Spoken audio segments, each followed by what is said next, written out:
Upang pagtibayin ng information dissemination at mga anunsyo na kailangan malaman ng ating mga karehiyon hinggil sa pagpaparehistro at pangangasiwa ng mga korporasyon at investments, nagkaroon ng kasunduan ng Securities and Exchange Commission o SEC Tarlac Extension Office at ang inyong lingkod na istasyon, CLTV 36.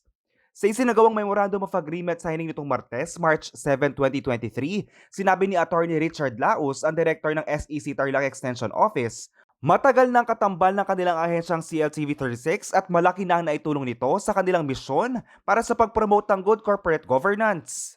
Napakahalaga ng collaboration na to sapagkat sa pamamagitan ng ating collaboration, no, na ipapahayag natin at na ipaparating sa ating mga nasasakupan, hindi lamang dito sa mga nasa sentro ng ating lipunan, kung hindi pati na rin sa mga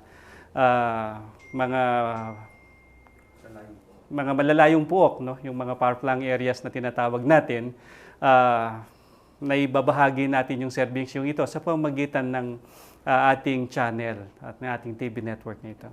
Itinuturing umano ng SEC Tarlac Extension Office na isang tagumpay ang napipintong kolaborasyon sa nangungunang istasyon sa Central Luzon. Isang tagumpay sa bahagi ng SEC ang magkaroon ng Memorandum of Agreement sa ating CLTV 36 na leading TV network na dito sa atin sa Central Luzon, at hindi lang dito, lumalampas pa yan sa ibang rehiyon. So sa ating mga kampanya sa SEC ay katuwang at katulong natin ng CLTV 36 upang ipahatid ang mga mensahe ng SEC sa ating mga nasasakupan, o sa mamamayang Pilipino. Kaya tinuturing ng SEC na malaking tagumpay ang pagkikipagkasundo bilang isang partner agency ng SEC ang CLTV 36. Ginawaran din ng SEC ang CLTV 36 ng isang award of recognition sa walang humpay na suporta na ipinakita ng istasyon sa kanilang tanggapan.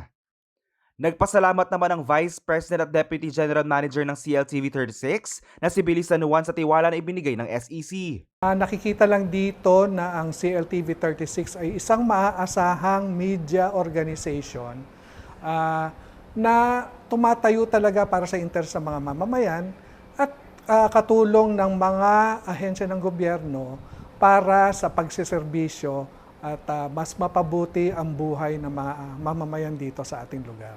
Asahan naman umano ng mga taga Central Luzon ang patuloy na paghahatid ng makatotohanang impormasyon ng CLTV 36. Ang CLTV 36 ay nakikita na ang Securities and Exchange Commission ay isang ahensya na nakakatulong sa corporate governance, at kapag maganda ang corporate governance, mas stable ang ekonomiya, mas stable ang mga businesses, walang nadadaya, at syempre trabaho tuloy-tuloy. So yun yung nakikita nating tulong natin sa ahensya ng Securities Exchange Commission na makatulong ang CLTV 36 sa information dissemination. Ako si JM De Jesus, taga rito kasama nyo para sa CLTV 36 News. Atin to.